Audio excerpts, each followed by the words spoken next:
ආයුබෝවන් සුබෝදෑසනක් වාසනාවන්ත ජයග්‍රාහී දවසක් ප්‍රාර්ථනා කරනවා. අද සැප්තැම්බර් මාසයේ 19 වෙනිදා සෙනසුරාදා හරියටම උදේ 6ට ඔබ මේ එකතු වෙන්නේ වීකෙන්ඩ් සන්ෂයින් එක. අද ටිකක් විවේකයෙන් ගත කරන දිනේ. විවේකයෙන් ගත කරන අතරදී මතක් කරන්න ඕනේ කොරෝනා අවදානම තවමත් පහව ගිහිල්ලා නැහැ. පහුගිය සතිය බොහොම විශේෂයි. ලෝකයේම කොරෝනා ආසාදිතයන් සංඛ්‍යාව කෝටි 3 මට්ටම ඉක්මවා ගියා. දැන් මේ වෙනකොට ආසාදිතයන් 3,85,190 දෙනෙක් ලෝකෙන් වාර්තා වෙනවා කොරෝනා ආසාදිතයන් විදියට. ඒ අතරදී මරණ සංඛ්‍යාව 9,55,693ක් බවට පත් වෙලා තිනවා. ඒ වගේම සුවය ලැබූ පිරිස 2,23,24,601ක්. තවමත් මේ අවදානම පහව ගිහින් නැහැ. ඒ නිසා විමසිලිමත් ආරක්ෂාකාරීව තවදුරටත් පසු වෙන්න ඕන කියන කාරණාව අපි දිගින් දිගටම නිරන්තරයෙන් මතක් කරන්න සූදානම්. ඒ අතරදී අද දවස බොහොම විශේෂයි. අද දවස ජාත්‍යන්තර වෙරළ පවිත්‍රතා දිනයේ විදිහට සැලකෙන්නේ. ඉතින් අද දවසේදී වෙරළ පවිත්‍ර කිරීමේ කටයුතු සිදු වෙනවා. ගල්කිස්ස වෙරළ තීරය කේන්ද්‍ර කරගනිමින් සමාරම්භක උත්සවයේ ප්‍රධාන උත්සවය පැවැත්වෙනවා. ගරු අග්‍රාමාත්‍යතුමන්ගේ ප්‍රධානත්වයෙන්. මේ අතරදී මතක් කරන්න ඕනේ ITN අපේ විශේෂ වැඩක් සංවිධානය කරලා තියෙනවා. ඒ තමයි මේ රූපරෝපණ වැඩසටහන හරිතාභිවන්දන. අද උදෑසන 8 පටන් අනුරාධපුර රුවන්වැලි මහා සෑ පුදුබිම ආශ්‍රිතව මේ වැඩසටහන පැවැත්වෙනවා. සජීව ලෙස අපි මේ සියල්ල විකාශය කරන්නත් සූදානම් බව මතක් කරන්න කැමතියි. මාත් එක්ක ඉන්න චතුරංගී. Good morning චතුරංගී. Good morning Najib, and a very good morning to all of you joining us this beautiful Saturday morning. It is the 19th of September, as Najib said, and we truly are great to have you on board with us this blessed morning. And as Najib said, we have some fantastic programs throughout the day, throughout this weekend, to keep you informed and entertained as well. So we do invite all of you to stay tuned into ITN's Classic Weekends throughout this Saturday and Sunday. Now we have all the newspapers ready in the studio to keep you informed of all the latest information and news that is happening across the country. But before we get into the newspapers, as always, we are ready to take you across the world, and today we are ready to take you all the way to North Africa, to a beautiful country with a Mediterranean coastline and a Saharan desert interior. Najib. චතුරංගී කිව්වා වගේම මධ්‍යධරණී මුහුදට මේ සමීපයේ පිහිටලා තියෙන ඇල්ජීරියාව කියන්නේ බොහොම විශේෂිත රටක්. අර කාන්තාර කලාප රාශියකින් සමන්විතයි. විශේෂම සහරා කාන්තාරයේ ආශ්‍රිතව තමයි ඇල්ජීරියාව පිහිටලා තියෙන්නේ. ඒ වගේම ඓතිහාසිකත්වයෙන් අතින් ගත්තාම මේ පුරාණ රෝම යුගයට අයත් බොහෝ නටබුන් ඇල්ජීරියාවේදී දැක ගන්න පුළුවන්. අපි බලමු ඇල්ජීරියාවේ සුන්දරත්වය.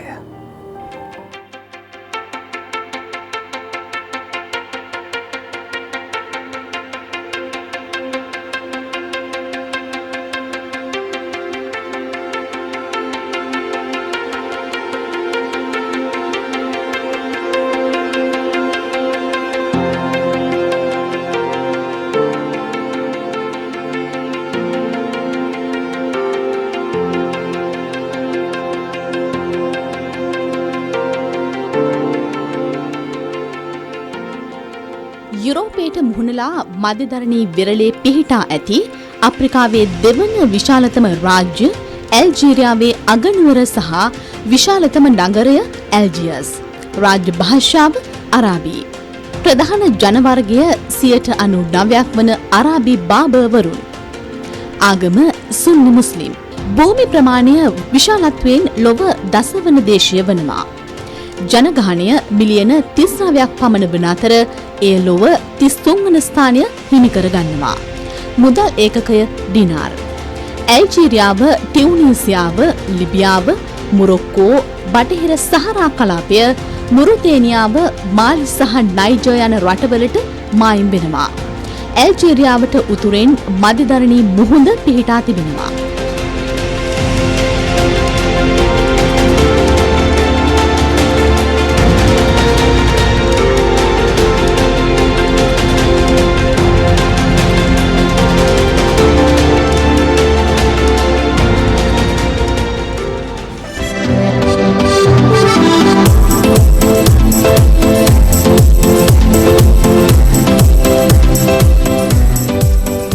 මෑතක් වනතුරුම ඇල්ජීරියාව අප්‍රිකා මහද්වීපයේ විශාලම දේශය ලෙස පැවතුණා. 1962 ප්‍රංශයෙන් නිදහස් ලැබීමේ අරගලයේදී දසලක්ෂයකට වඩා ඇල්ජීරියානුවන් මිය ගියා. සහරා කාන්තාරයෙන් 80%ක් හිමිකාරීත්වය ඇති දේශය. සමස්ත ඇල්ජීරියාවෙන් ජනාවාස වී ඇත්තේ 12% පමණි. නැගෙනහිර අප්‍රිකාවේ වැඩිම ජීවන වියදම සහිත දේශය. සෙල්සියස් අංශක 60ක දැඩි උෂ්ණත්වයක් සටහන් කරන දේශය. ලෝකයේ විශාලතම ප්‍රොපේන් සහ බියුටේන් අපනයනය කරන දේශය. අප්‍රිකා මහද්වීපයේ වැඩිම ඉපැරණි පුරාවස්තු නටඹුන් ඇති දේශය.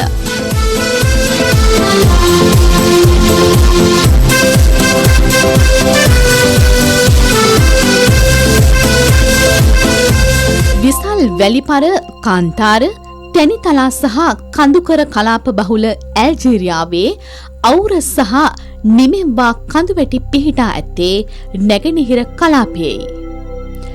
මෙරට උසම කන්ද මීටර් 3003ක උසකින් යුත් ටාහාට් කන්දයි. ස්වභාවික වරායන් කිහිපයක් සහිත ඇල්ජීරියාව ඉතා උණුසුම් දේශගුණික තත්ත්වයක් ඇති දේශයක්. එහෙත් රාත්‍රිය දැඩි සීතලෙන් යුක්තයි. එසේම ඩුජුබ්ඩූරා කඳුකරයට හිමපතනය වනවා.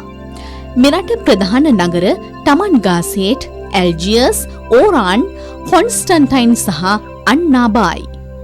වෙරළබද ප්‍රදේශයන්ට මිලිමීටර් 500ක පමණ වර්ෂාපතනයක් වාර්ෂිකව ලැබෙන අතර කාන්තාර ප්‍රදේශයන්ට වැසි වැටෙන්නේ ඉතා කලාතුරකින්. එසේම ගිම්හාන කාලයේ අධික සුළං සහ වැලිකුණාටු දකින්නට ලැබෙනවා. එසේම උෂ්ණත්වයේද සෙන්ටිග්‍රේඩ් අංශක 50ද ඉක්මවා යනවා. ජනාවාස පිහිටි ප්‍රදේශවල කෙටි වනාන්තර පිහිටා ඇති අතර වලසුන්, හිවලුන්, අප්‍රිකානු කොටි සහ සහරා චීටාවුන් එහි දකින්නට හැකියි. ඔලිව්, ඕක් සහ සීඩර් ගස්ද කඳුකරේ ෆයින්, ජුනිපර් පාම් ගස්ද දැකිය හැකියි.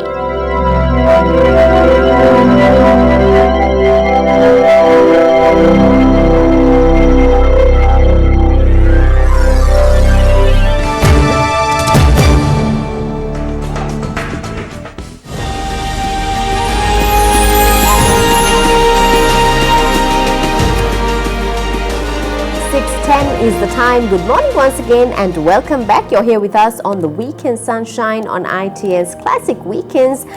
We are ready to get started with the newspapers and Najith is starting off with Divina first. අදවසේ දිවෙන පුවත්පතෙන් අපි සූදානම් ජාතික පුවත්පත් තොරතුරු පටන් ගන්න. අද දිවෙන ප්‍රධාන සිරස්තලයේ වාර්තා කරන්නේ ශාලිලාගේ බලපෑම් නිසා උසාවියට බොරු කිව්වා කියලා යුද හමුදා විශ්‍රාමික බුද්ධි නිලධාරියා ජනපති කොමිසමේදී කියයි. මේ ශාම්නුවන් ගණේවත් ලියන පුවත අපරාධ පරීක්ෂණ දෙපාර්තමේන්තුවේ අධ්‍යක්ෂ ශානි අබේසේකර සහ පොලිස් පරීක්ෂක නිශාන්ත සිල්ලා යන මහත්වරුන්ගේ බලපෑම් මත මාධ්‍යවේදී ප්‍රගීත් නෙක්ලයිඩිගොඩ පැහැර ගැනීම සම්බන්ධයෙන් තමා හෝමාගම මහිස්ත්‍රාත් ඉදිරියේදී බොරු කී බව යුද හමුදා විශ්‍රාමික බුද්ධි නිලධාරී ඒ.එම්. රම්බණ්ඩා මහතා පසුගිය රජයේ දේශපාලන පරිගැනීම් පරීක්ෂා කිරීමේ ජනාධිපති කොමිසම හමුවේ සාක්ෂි ලබා දෙමින් ප්‍රකාශ කළා කියලා අද ප්‍රධාන සිරස්තලයේ විදිහට වාර්තා කරනවා. ඉතින් ඒ කාලේ විවිධ බලපෑම් සිද්ධ වුණා. විශේෂයෙන්ම ජනාධිපතිවරයා ගෝඨාභය රාජපක්ෂ මහත්තයා මේ වැරදි වලට සම්බන්ධයි කියලා ඔහුගේ නම ප්‍රකාශ කරන්න කියලා බොහෝ බලපෑම් සිද්ධ කළ බව අපි දන්නවා. පසුගිය දිනවලදී මේ පාස්කු ප්‍රහාරය පිළිබඳ විමර්ශනය කරන කොමිසමෙනුත් විශේෂ තොරතුරු අනාවරණය වුණා. ඒ සම්බන්ධයෙන් ඊට සමගාමීව දේශපාලන පරිගැනීම් පිළිබඳ විමර්ශනය කරන කොමිසමත් පැවැත්වෙනවා. ඒ ඔස්සේ විවිධ තොරතුරු මේ විදිහට බලපෑම් කරපු සිද්ධීන් පිළිබඳව තොරතුරු වාර්තා වෙනවා. දෙකින් දිගටම පසුගිය කාලේදී මේ වගේ දේවල් තමයි ඉතින් පොලිසිය සිද්ධ කළා තියෙන කියලා දිවයින පුවත්පත් අද දවසේදී වාර්තා කරනවා. ඔය අතරේ ඊයේ දවසේ විශේෂ වැටලීමක් සිද්ධ කළා. මේ වැටලීමේදී සංගවලා තිබ්බ කහ තොගයක් සොයා ගන්න සමත් වුණා. මේ ගෙනල්ලා තියෙන්නෙත් මේවා වීදුරු ඒ වගේම උඳු ගේනවා කියලා තමයි කහ ගෙන්නලා තියෙන්නේ. වීදුරු උඳු කන්ටේනර් 3 කෝටි 11ක කහ බ්ලූ මෙන්ඩල් ගබඩාව වටලයි ව්‍යාපාරිකයා ඇතුළු 10 දෙනෙක් අත්අඩංගුවට කියලා අද දවසේ දිවයින පුවත්පතට ලියන්නේ හේමන්ත රන්දිනු. වීදුරු සහ උඳු ගෙන්වන මුවාවෙන් මෙරටට ආනයනය කළ රුපියල් 11 කෝටියකට අධික වටිනාකමකින් යුත් කහ කන්ටේනර් 3ක් බ්ලූ මෙන්ඩල් ප්‍රදේශයේ ගබඩාවක සංගවාගෙන තිබියදී පොලිසිය මගින් පෙරේදා රාත්‍රියේදී අත්අඩංගුවට ගත්තා කියලා මේ ගබඩාවේ නිදහස් කරගන්න තමයි තිබිලා තියෙන්නේ. කොහොමුණත් පරීක්ෂා කිරීම වලදී මුලින්ම කන්ටේනරේ අහුරලා තියෙන අර වීදුරු ඒ වගේම ඔඳු වගේ දේවල්. හැබැයි ඇතුළට යන්න පරීක්ෂා කරනකොට කහතුගේ හම්බුණා කියලා තමයි වාර්තා වෙන්නේ. කිලෝග්‍රෑම් 33000කට ආසන්න ප්‍රමාණයක් කහ තිබ්බ කියලා තමයි තොරතුරු වැඩි දුරටත් වාර්තා කරන්නේ. ඔය අතරේ ඒ කහ ගැන ඒ අතරේ හාල් හැංගුවොත් එහෙම පිට රටින් ගේනවා කියලා අමාත්‍ය ආචාර්ය බන්දුල ගුණවර්ධන මහත්තයා කියන එතුමා වෙළඳ ඇමතුමා විදියට ඒ කතාව කියන්නේ. ඇමති බන්දුල හාල් මෝල් හිමියන්ට කියයි කියලා සහල් හැංගුවොත් පිට රටින් ගේන බවට එතුමන් ප්‍රකාශ කළා කියලා අද දිවයින පුවත්පත සඳහන් කරනවා. ඔය අතරදී අපි ආරම්භයේදීම සඳහන් කරපු කාරණාව දැන් මේ වෙනකොට ලෝපුරා කොරෝනා රෝගීන් ගණන කෝටි 3 ඉක්මවා ගිහිල්ලා තියෙනවා. කොරෝනා රෝගී ගණන කෝටි 3 පණි මරණ ලක්ෂ 9.5ක් සිද්ධ වෙලා කියලා ඒවන්ති මාර්බේ ලියන්නේ. ලෝපුරා රටවලින් වාර්තා වන කොරෝනා ආසාදිතයන්ගේ සංඛ්‍යාව ඊයේ 3 කෝටි ඉක්මවා ගිය අතර කොරෝනා ආසාදිත මරණ සංඛ්‍යාව 9,50,000 ඉක්මවා තිබේ කියලා අද දවසේ දිවයින පුවත්පත වැඩි දුරටත් තොරතුරු වාර්තා කරනවා. ඒ අතරේ මේ ගත වෙන්නේ සැප්තැම්බර් මාසේ. සැප්තැම්බර් කිව්වහම අපි හැමදෙනෙක්ගේම අවධානය හැම වෘද්දකම යොමු වෙනවා කොළඹ ජාත්‍යන්තර පොත් ප්‍රදර්ශනයේට. ඊයේ දවසේදී ආරම්භ වුණා ආරක්ෂිත නීති රීතිවලට මූලිකත්වය දෙමින් මුල් තැන දෙමින් ඊයේ දවසේ ආරම්භ වුණු බව ඡායාරූපයක්ද සහිතව අද දවසේ දිවයින වාර්තා කරනවා. ජාත්‍යන්තර පොත් ප්‍රදර්ශනයේ ආරම්භයි ශ්‍රී ලංකා පොත් ප්‍රකාශකයන්ගේ සංගමය මගින් සංවිධානය කරන ලැබූ ජාත්‍යන්තර පොත් ප්‍රදර්ශනය ඊයේ දින බණ්ඩාරනායක අනුස්මරණ ජාත්‍යන්තර සමන්ත්‍රණ ශාලා පරිසරයේදී ආරම්භ වුණා. එහි ප්‍රධාන ආරාධිතයා ලෙස සහභාගී වූ ජාතික උරුම ප්‍රාසංගික කලා හා ග්‍රාමීය කලා ශිල්පී ප්‍රවර්ධන කටයුතු රාජ්‍ය අමාත්‍ය විදුර වික්‍රමනායක මහතා විසින් ප්‍රදර්ශනයේ විවෘත කිරීමෙන් අනතුරුව සමරු පුස්තකයේහි අත්සන් තබන හැටි මේ ඡායාරූපයෙන් දැක්වෙන්නේ. ඉතින් ඔබට පුළුවන් දැන් අද දවසේත් විවෘතයි ජාත්‍යන්තර පොත් ප්‍රදර්ශනය. පසුගිය වර්ෂවල අපි දුටුව විශාල පිරිසක් පැමිණෙනවා. කෙසේ වෙතත් දැන් කොරෝනා සෞඛ්‍ය නීති රීති අනුගමනය කරමින් ඒ කටයුතු වලට සහභාගී වෙන්න කියලා අපි විශේෂයෙන් ඔබට මතක් කරන්න කැමතියි. අතරේ ඊයේ දවසේ නියෝජ්‍ය සොලිසිටර් ජෙනරාල් අතිරේක සොලිසිටර් ජෙනරාල් තුමන් විශේෂ සඳහනක් කළා. ඒ සඳහන කළේ තිලින ගමගේ මහත්තයාගේ නඩුවේදී තිලින ගමගේගේ ආරක්ෂකට වරෙන්තු කියලා අද දවසේ දිවයින පුවත්පතට මේ ප්‍රවෘත්තියේ අබේනායක ලියන්නේ මේ විදිහට පැමිණිල්ල වෙනුවෙන් සාක්ෂි ලබා දීම සඳහා අධිකරණයේ හමුවේ පෙනී සිටින ලෙස දන්වා සිතාසී නිකුත් කර තිබියදී අධිකරණයට නොපැමිණ රෝහල්ගත වූ බව කියන හිටපු මහේස්ත්‍රාත් තිලින ගමගේ මහතාගේ පෞද්ගලික ආරක්ෂක ලෙස කටයුතු කළ පොලිස් කොස්තාපල්වරයා අත්අඩංගුවට ගැනීමට කොළඹ මහාධිකරණ විනිසුරු ගිහාන් කුලතුංග මහතා ඊයේ වරෙන්තු නිකුත් කළා. මේ අවස්ථාවේදී නියෝජ්‍ය සොලිසිටර් ජෙනරාල්වරයා විශේෂ ප්‍රකාශයක් කරනවා. ඒ තමයි දැන් කිසියම් ආකාරයක ප්‍රවණතාවක් දකින්න හම්බ වෙනවා. අර නඩුවකට එන්න කියලා සිතාසී නිකුත් කළාම කැඳෙව්වහම ඒ අදාළ පුද්ගලයා රෝහල්ගත වෙන හෘදයාබාධයක් හැදිලා නැත්නම් මොනවා හරි වෙනත් ආකාරයක ලෙඩක් හැදිලා මේ එන්න කියන දවසට කලින් දවසේ රෝහල්ගත වෙනවා. මේක මේ නරක පූර්වාදර්ශයක් කියලා තමයි එතුමන් සඳහන් කළේ. කෙසේ වෙතත් මේ තිලින ගමගේ මහත්තයාගේ ආරක්ෂක ඒ වරයා විදියට කටයුතු කරන තැනැත්තාගේ පූර්ණ සෞඛ්‍ය වාර්තාවක් අධිකරණයට ලබා දෙන්න කියලා ඊයේ දවසේදී සඳහන් කළා. මේ සිද්ධිය ඇත්ත නැත්ත තත්ත්වය හොයන්න එතුමා ඒ පිළිබඳව කටයුතු කරනවා කියලා සඳහන් කළා. මේක නරක පූර්වාදර්ශයක් විය හැකි නිසා. ඒ අතරදී ඊයේ දවසේ වාර්තා වෙච්ච තවත් සිදුවීමක් තමයි කිරින්ද පොලිසියේ සිද්ධ වෙච්ච සිදුවීමක්. අද දවසේ දිවයින පුවත්පත වාර්තා කරන්නේ මේ විදිහට කිරින්ද පොලිසියේ වැඩ බැලූ ස්ථානාධිපතිවරයා පියා හා පුතෙකු නිර්වත් කර පහර දීලා කියලා මේ සිදුවීම පිළිබඳව වැඩි දුරටත් තොරතුරු අපිට වාර්තා කළොත් එහෙම මේ පහර දීමෙන් ඔවුන්ගේ අස්තිවලට හානි සිදු වෙලා මේක පොලිසියට කළ අගෞරවයක්. අමාත්‍ය චමල් රාජපක්ෂ මහත්මයා කියන්නේ එතුමන් ඊයේ දවසේ මේ පිළිබඳව ප්‍රකාශයක් කරන්නේ කිරින්ද පොලිස් ස්ථානයේ වැඩ බැලූ පොලිස් ස්ථානාධිපතිවරයා විසින් තිස්ස මහරාම හල්මිල්ලාව ප්‍රදේශයේ පදිංචි පියෙකු හා පුතෙකු නිර්වස්ත්‍ර කර අමානුෂික ලෙස සිදු කළ පහර දීම හා ඔවුන්ගේ ශාරීරික අස්තිවලට හානි සිදු කිරීම සමස්ත පොලිස් දෙපාර්තමේන්තුවෙන් කළ අගෞරවයක් බව චමල් රාජපක්ෂ මහතා පැවසුවා.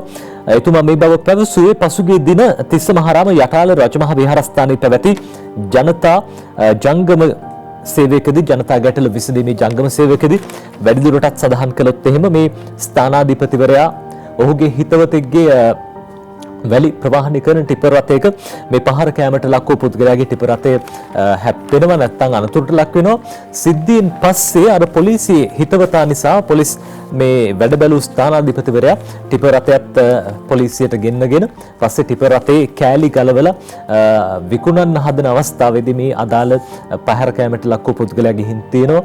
ඒ අවස්ථාවේදී ඔහු අත්අඩංගුවට අරගෙන ඔහුගේ පුතාත් එක්කම මේ පරීක්ෂා කරන්න ඕනේ කියලා තමයි අඳුම් ගලවලා නිර්වස්ත්‍ර කරන්නේ. කෙසේ වෙතත් අන්තිමේදී පහර දීලා තියෙනවා. මේ සිදුවීම මේ සමස්ත පොලිස් සේවයටම අගෞරවයක් බව විශේෂයෙන් අපිත් මතක් කරන්න ඕනේ. දිවෙන පුවත්පතත් ඒ ගැන කියනවා. මාතෘතුමත් සඳහන් කළා ඒ පිළිබඳව විධිමත් පරීක්ෂණයක් පැවැත්වේවි කියලා අපි විශ්වාස කරනවා. ඔය අතරේ ඊ දවසේ අපේ රාජ්‍ය ඇමතිතුමෙක් විශේෂ කටයුත්තක් කරන අපි දැක්ක. රාජ්‍ය ඇමති පොල් කඩයි කියලා තමයි අද දිවයින පුවත්පත වාර්තා කරන්නේ.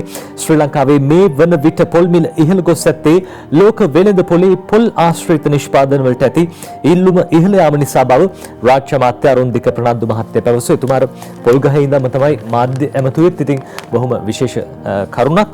මේ විශේෂිත උපකරණයක් සකස් කරලා තියෙනවා පොල් කැඩීම සඳහා. ඒකත් හදා බලන වෙලාවේදී එතුමන් මේ විදිහට විශේෂිත විදියට මාධ්‍ය ආමන්ත්‍රණය කරන්න කටයුතු කළා.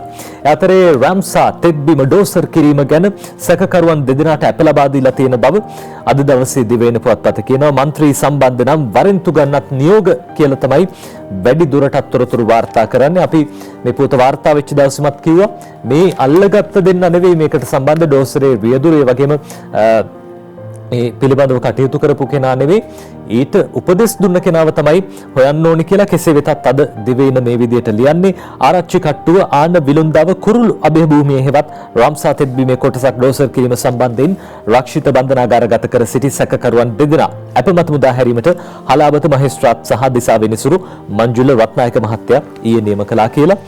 මේක මෙතනින් නවතින්න එපා කියන කාරණාව තමයි අපි විශේෂයෙන් මතක් කරන්න ඕනේ. වැරදිකරුවන්ට දඬුවම් ලබා දෙන්න කටයුතු කරන්න කියලා අපි ජනතාව විදියට ඉල්ලන්න කැමති. ඔය අතරේ CID පොඩි ලැසිගෙන් පැය 6ක් ප්‍රශ්න කළා කියලා දිවයින පුවත්පතත් දවසේ මේ විදිහට ලියනවා. හේමන්ත රන්දුනු ලියන පුවත ජනාධිපතිවරයාට ආරක්ෂක ලේකම්වරයාට සහ බන්ධනාකාරී ජ්‍යෙෂ්ඨ නිලධාරීන්ට මරණ තර්ජන එල්ල කළ බව කියන පාතාල කල්ලි නායක ජනිත් මදුසංක හෙවත් පොඩි ලැසිගෙන් අපරාධ පරීක්ෂණ දෙපාර්තමේන්තුව ඊයේ පැය 6ක් තිස්සේ ප්‍රශ්න කර ප්‍රකාශ ලබා ගත්තා කියලා වැඩි දුරටත් තොරතුරු වාර්තා කරනවා. ඔය අතරේ අජිත් ප්‍රසන්න මහත්තයාට මේ අජිත් ප්‍රසන්න මහත්මයාට ඊ දවසෙත් අප හම්බුනේ නැහැ කියලා දිවයින කියනවා. එතුමාර සැකකරුවන් පිරිසකට අධිකරණයට බලපෑම් වන ආකාරයෙන් ඔවුන්ගේ අර සාක්ෂි ලබා දීමට බලපෑමක් වන ආකාරයෙන් මාධ්‍ය හමුවක් තියලා ප්‍රකාශයක් ලබා දීම පිළිබඳව තමයි චෝදනා එල්ල වෙන්නේ. ඒ නිසා තමයි රක්ෂිත බන්ධනාගාරගත කරලා තියෙන්නේ. තාමත් අප හම්බුනේ නැහැ කියලා දිවයින අද ওই විදිහට ලියනවා. ඒ අතර වැඩිපුර සිසුන් 405කට ඉංජිනේරු පීඨේ දොර ඇරෙයි කියලා මෙවර වැඩිපුර ඉංජිනේරු සිසුන් 405 දෙනෙකුට විශ්වවිද්‍යාල ප්‍රවේශය ලබා දෙන්න සූදානම් කියලා දිවයින කියනවා. ඔය අතරේ 22 වෙනිදා වෙනතුරු මුහුදු යන්න එපා කාලගුණයෙන් අනතුරු ඇඟවීමක් කියලා ඊ දවසේ කාලගුණ විද්‍යා දෙපාර්තමේන්තුව සඳහන් කළා. මේ කාරණාව පිළිබඳව 22 වෙනිදා වෙනකම් මුහුදු යන්න එපා. බස්නාහිර පළාත වයඹ මේ පළාත් වලටත් විශේෂයෙන්ම මිලිමීටර 100 ඉක්ම වූ වැසි ඇති වෙන්න පුළුවන්. ඒ වගේම බෙන්ගාල බොක්ක ආශ්‍රිත කලාපයේ අඩු පීඩන තත්ත්වයක් වර්ධනය වෙලා තියෙනවා. ඒ නිසා විශේෂයෙන්ම කන්කසන්තුරේ ත්‍රිකුණාමලයේ සහ පොතුවිල් මේ ආශ්‍රිත ප්‍රදේශවල දිහිවරින්ට මුහුදු යන්න එපා කියලා කාලගුණ විද්‍යා දෙපාර්තමේන්තුව ඊයේ දවසේදී ඉල්ලීමක් කළ බවත් අද දිවයින පුවත්පත කියන දිවයිනෙන් අපි තෝරගන අවසාන ප්‍රවෘත්තිය අලුත් කෝප් කමිටුවේ පළමු රැස්වීම 22 වෙනිදා පැවැත්වෙනවා කියලා දිවයින පුවත්පත සඳහන් කරනවා. මේ අලුත් කෝප් කමිටුවේ පළමු රැස්වීම 22 වෙනිදා පැවැත්වෙන බව දිවයින පුවත්පත ওই විදිහට සිරස්තලයකින් වාර්තා කරලා තියෙනවා. ඒ අතරේ චතුරංගි සුදානම් අද දවසේ ඩේලි නිවුස් පුවත්පත මොනවද කියන්නේ කියලා අපිට කියන්න. That's right. A steaming hot cup of Ceylon tea is what we have early in the morning every day to get our day started. The Daily News reports right on top of the newspaper this morning. President tells tea producers do not allow brand name Ceylon tea to be tarnished. Supply high quality to global market. To give you some more details, President Gotabaya Rajapaksa urged the tea factory owners not to pave the way to tarnish the image of the Ceylon tea brand, which has attracted many countries in the world for a long time. Now, President Rajapaksa made these comments during a discussion with small and medium-scale tea factory owners and exporters held at the Presidential Secretariat yesterday. The main headline this morning on the Daily News says Presidential Commission of Investigation probing Easter Sunday attack. State Intelligence Service conducted political spying, former Defence Secretary says. To give you some more details on this particular headline, former Secretary of Defence Hemisiri Fernando told the Presidential Commission of Investigation into the Easter Sunday attacks yesterday that the country's State Intelligence Service has become a political intelligence service. He said that the period after the constitutional crisis was a time of political turmoil. He also said the State Intelligence Service was conducting political spying. On the extreme right-hand side of the newspaper, we are taking a look at another sub-headline that says, President Prime Minister telephone Indian Prime Minister expressed strong commitment to further strengthen ties. President Gotabaya Rajapaksa and Prime Minister Mahinda Rajapaksa, who telephoned Indian Prime Minister Narendra Modi on Thursday, expressed their strong desire and commitment to further strengthen the relationship between the two neighboring countries, Prime Minister Modi's office said in a statement. Moving to the bottom half of the newspaper this morning, right at the center, we can see a photograph of the Colombo International Book Fair, and the description says the Colombo International Book Fair, organized by the Book Publishers Association, began at the BMICH yesterday under strict COVID-19 health guidelines. The book fair will be held until September 27th from 9 a.m. to 10 p.m. So we do invite you to enjoy the book fair, but also be safe and adhere to all the guidelines requested by the Health Ministry as well. On the extreme left-hand side, we can see another sub-headline that says, no decision to withdraw from UNHCR, Information Director General says. Director General of Government Information Lanka, however, in a statement yesterday said that the government has not taken any decision to withdraw from the UN Human Rights Council. Just below that, Najith also took a look at this particular news item on another newspaper this morning. 33,000 kilograms of turmeric illegally removed from customs has been seized. 10 suspects have been arrested. We can see a photograph of the 3 containers as well as the particular turmeric. It says the 3 40-foot containers containing 33,000 kilograms of illegally imported turmeric seized by the Blue Mandal police yesterday. Just below that, another sub-headline that we're taking a look at this morning. Gotu Koleya in police net. It further says the 50-year-old suspect identified as Gotu Koleya, the main suspect in the assault of a group of police officers at Aluthgama in Bandaragama, had been arrested in Bandaravela last morning. To take a quick look at a few more sub-headlines at the bottom of the newspaper, female prison guard under investigation for supplying drugs to inmate. Prison intelligence has launched an investigation against a female prison guard who allegedly facilitated the delivery of drugs to an inmate of the Varikada Women's Prison, identified as the mother of a prominent underworld figure, Dematagoda Chaminda. Just below that, 4 Jaffna University undergraduates suspended. The Jaffna University has suspended 4 senior students for alleged sexual harassment of several first-year students using online platforms. Next to that, we also saw this being read out by Najith earlier on. State Minister climbs coconut tree. We can see the particular photograph as well. And the particular news item says the State Minister of Coconut, Fishtail, Palm, Palmyra and Rubber Products, Promotion and Allied Industrial Production and Export Diversification, Arundhika Fernando, yesterday climbed a coconut tree to talk about the soaring prices of coconuts in the local market. Now, speaking to the media from atop of a coconut tree, the state minister said coconut prices in Sri Lanka have risen due to increased demand for coconut products in the world market. Now, the description on the photograph also says that Mr. Arundhika Fernando is seen climbing a coconut tree in his home garden at Dankotua with the help of a coconut tree climbing machine.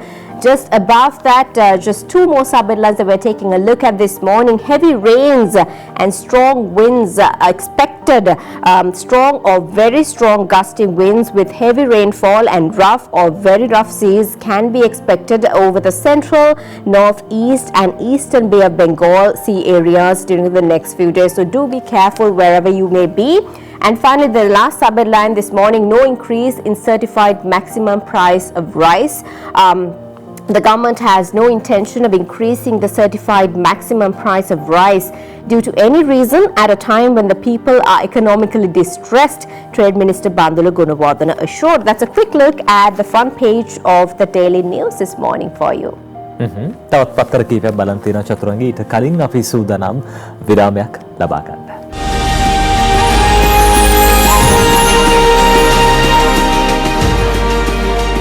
The time is 6:30 in the morning. Good morning once again to all of those who are just joining us. You're here with us on the Weekend Sunshine on ITN's Classic Weekends. Just before the break, we were taking a look at a couple of local newspapers. We have some more newspapers to go through to keep you informed of the latest that is happening across the country. Najit is now ready with Lanka Deepa.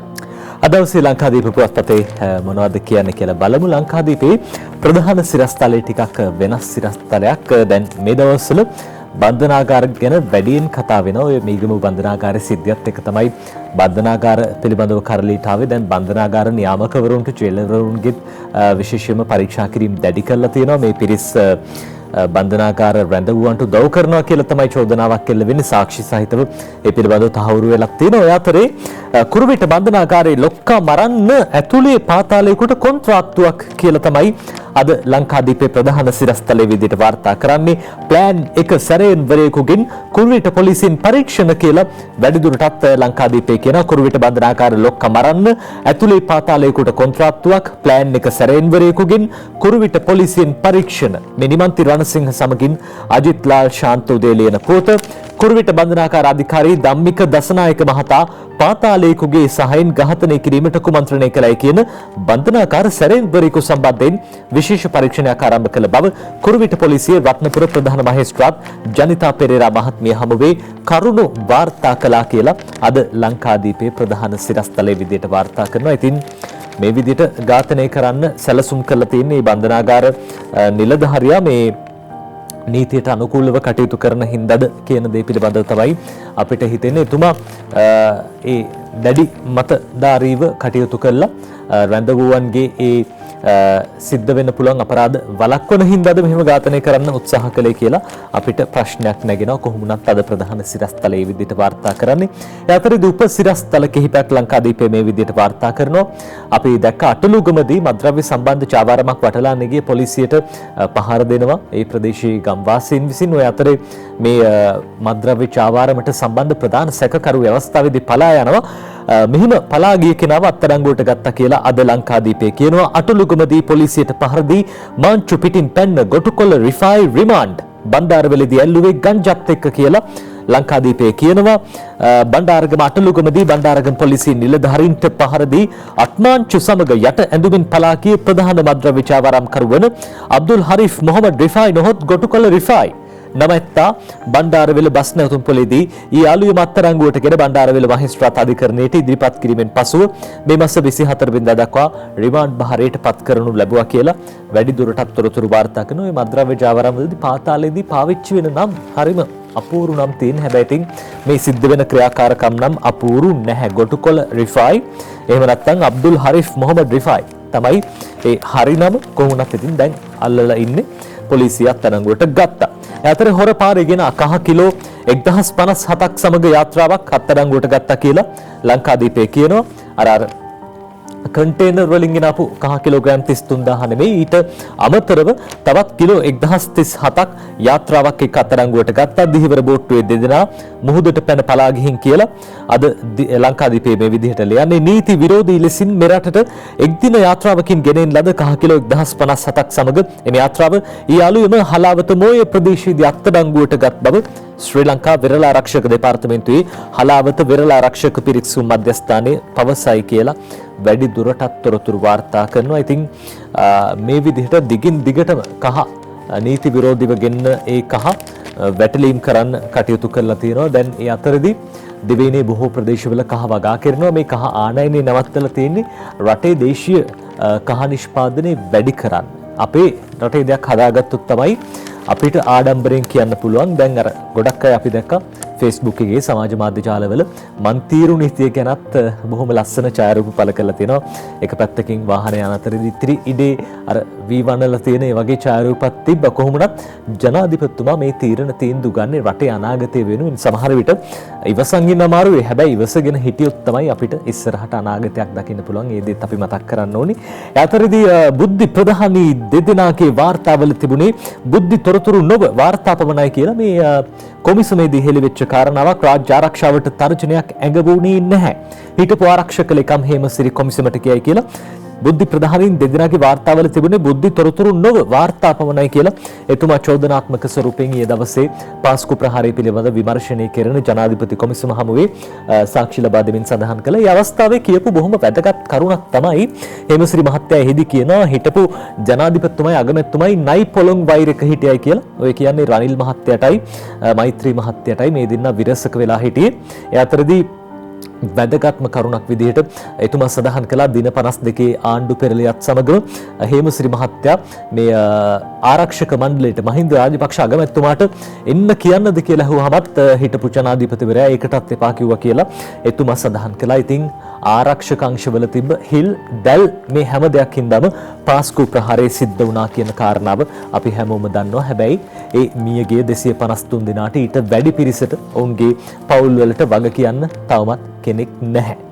ඒ අතරේ වැඩිදුරටත් අවධානය කළොත් එහෙම මේ ප්‍රවෘත්තියට රාජ්‍ය බුද්ධි ප්‍රධානී හා ජාතික බුද්ධි ප්‍රධානී ඉදිරිපත් කළ වාර්තාවල අඩංගු වූයේ බුද්ධි තොරතුරු නොව තොරතුරු පමණක් වූ හේයින් Tamante ගැන බරපතල ලෙස කල්පනා කිරීමට අවශ්‍ය නොවූ බව ආරක්ෂක අමාත්‍යාංශයේ හිටපු ලේකම් හේමසිරි ප්‍රනාන්දු මහත්තයා සඳහන් කළා කියලා වැඩිදුරටත් මේ ප්‍රවෘත්තිය වාර්තා කරනවා. ඒ අතරේ ජාත්‍යන්තර පොත් ප්‍රදර්ශනය විවෘත කරන අවස්ථාවේදී ලබාගත් ඡායාරූපයක් කවි පද කිහිපයක් එක්ක අද ලංකාදීපේ මේ විදිහට ලියන්නේ පාඨක ලොවේ පුබුදාසිව් දිගන්තය ඇරඹුණු වගයි මෙවරත් පොත් වසන්තය කියලා ඡායාරූපයකුත් එක්කම ලංකාදීපේ මේ විදිහට ලියන්නේ. ශ්‍රී ලංකා පොත් ප්‍රකාශකයන්ගේ සංගමය සාහිත්‍ය මාසයේ නිමිති කර ගනිමින් වාර්ෂිකව සංවිධානය කරන කොළඹ ජාත්‍යන්තර පොත් ප්‍රදර්ශනය කොළඹ බණ්ඩාරනායක අනුස්මරණ ජාත්‍යන්තර සමාන්තරණ ශාලා පරිසරයේදී ඊයේ ආරම්භ වුණා.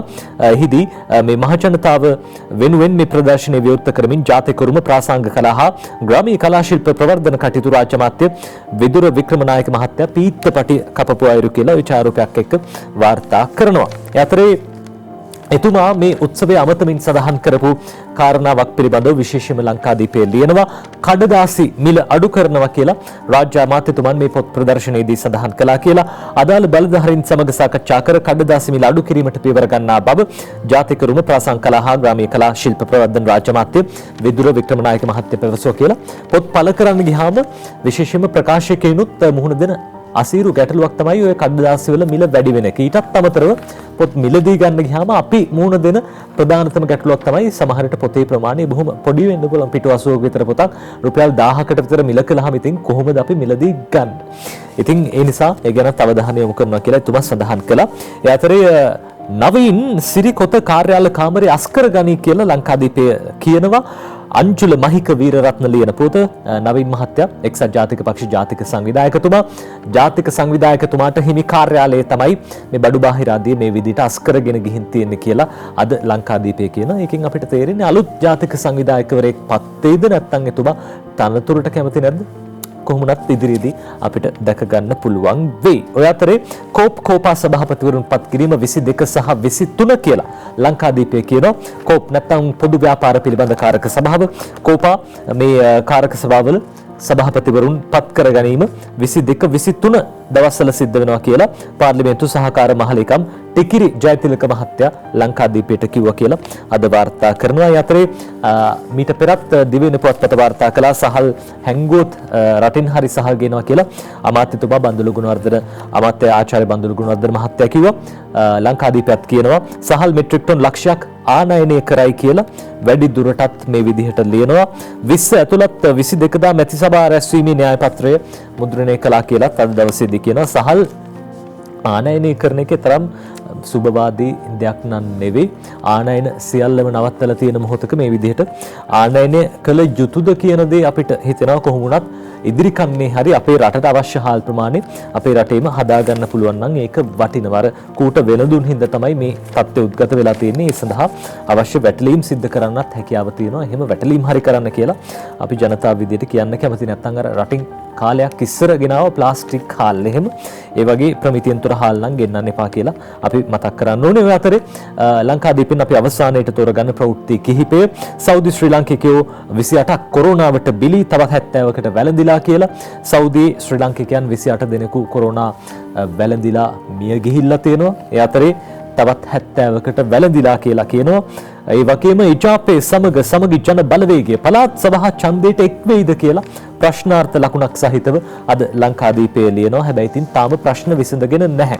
එක්සත් ජාතික පක්ෂයේ පාර්ලිමේන්තු මන්ත්‍රී දුරයක් තාම නම් කළා නැහැ. පක්ෂය ඇතුළත ගැටලු. ඒ අතරේදී සමගි ජන බලවේගයේ කට්ටියත් එක්කත් ගැටලු. ඔය අතරේ මේ දෙකොල්ල එකතු වෙයි කියලා අපිට හිතන්න පුළුවන්. එහෙමත් ප්‍රශ්නයක් තියෙනවා.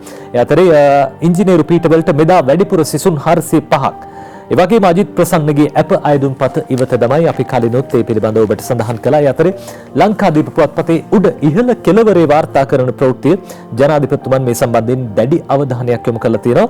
ග්‍රාමීය මාර්ග කිලෝමීටර ලක්ෂයක් හැදීම කඩිනම් කරයි. දැනට 500ක වැඩ අවසන් කියලා නව රජයේ සංවර්ධන වැඩපිළිවෙල පිළිබඳව මේ විදිහට ලියනවා. ග්‍රාමීය මාර්ග කිලෝමීටර් ලක්ෂයක් හැදීම කඩිනම් කරයි. දැනට 500ක වැඩ අවසන් වෙලා කියලා තමයි තොරතුරු වාර්තා කරන්නේ ලංකාදීප පුවත්පත. අපි සූදානම් චතුරංගී ඩේලි මිරර් පුවත්පත මොනවද අද දවසේදී කියන්නේ අපි බලමු. That's right. So this is what the Daily Mirror reports on the 19th of September. Right on top, of course, is a news item about the investigations on Easter Sunday bombings. And the headline says, Sirisena promised Pujith retirement perks. It further says, if he took responsibility. I asked him to discuss the matter with his family members. Former IGP had come to seek my advice. Former President Maithripala Sirisena on the 24th of April 2019 informed former IGP Pujith Sundara that if he accepted responsibility for the coordinated terror attacks on April 21st, 2019 and resigned from his position, he would be given the pension and a position as an ambassador in any country he wished to serve. Former Defence Secretary Hemsiri Fernando yesterday informed the PCOI probing Easter Sunday attacks. Just below that, Pujith was not summoned to NSC by former President is a headline. It further says, on issue regarding transfer of former CI Nishantha Silva. 3 days later, former President called and inquired who transferred former CIP Nishantha Silva. Former President told IGP Pujith Jasundara to remove Nishantha Silva is what this says. Next to that, of course, once again, another news item related to Easter Sunday bombings. Cannot accept that former President was not informed of threats is what the sub-headline says. Former SIS Director and President Sirisena had a friendly relationship. They usually exchanged several phone calls daily. Former President said he was informed by Jayawardene regarding those intelligence. SIS submitted a daily report to President on foreign intelligence information. So that's a look at the right-hand side top of the newspaper. On the extreme left-hand side, we are taking a look at two more sub-headlines, one of which right on top. We saw this being circulated in social media recently as well. Sri Lankan says that committee was of view that ex-sales executives' complaint of sexual harassment could not be justified. The airline had conducted an inquiry in terms of company's special policy against harassment. Committee determined that transfer to Cochin had been based on commercial requirements. Just below that, SJB invites UNP to contest PC election together. A message already passed on to UNP. New UNP deputy leader already spoken to. SJB would protest against 20th Amendment in and outside Parliament. Moving to the bottom half of the newspaper. On the extreme left-hand side, we can see a sub-headline that says, DG of UN in Vienna says, important to share national experiences, best practices in combating COVID-19. important to expand capacity building and technical cooperation programs. We can see a photograph as well, and the story further says Director General of the United Nations Office in Vienna, Ghada Fathi Wali, at a meeting with Sri Lankan Ambassador in Vienna, Majintha Jayasinghe, praised Sri Lanka's efforts and expressed the importance of sharing national experiences and best practices among member states in combating the COVID-19 pandemic, a statement has said. At the bottom of the newspaper, we can see another interesting sub-headline that says, beggars arrested for obstructing traffic. Some of them were pretending to be disabled. They were not residents of the area, and some people forced to begging because they were homeless. Next to that interesting sub-headline, once again, we experience this lane law being implemented across Colombo in the past week, and it says lane law, motorcyclists and three-wheelers to be provided more space. On roads with only 2 lanes, the bus priority lane only for buses, three-wheelers, motorcycles. On roads with 4 or 3 lanes, the first 2 lanes from left for motorcycles and three-wheelers, and decision taken after a study conducted by University of Moratuwa and police. We can see a depiction of the lane law as well in this particular news item, and right at the bottom it says drivers who violate the lane law will be fined 2,000 rupees and will not be produced in court. Just above that, we saw this particular 2 sub-headlines depicted in several other newspapers as well. One which says will not increase prices of rice for any reason, says Minister Bandula.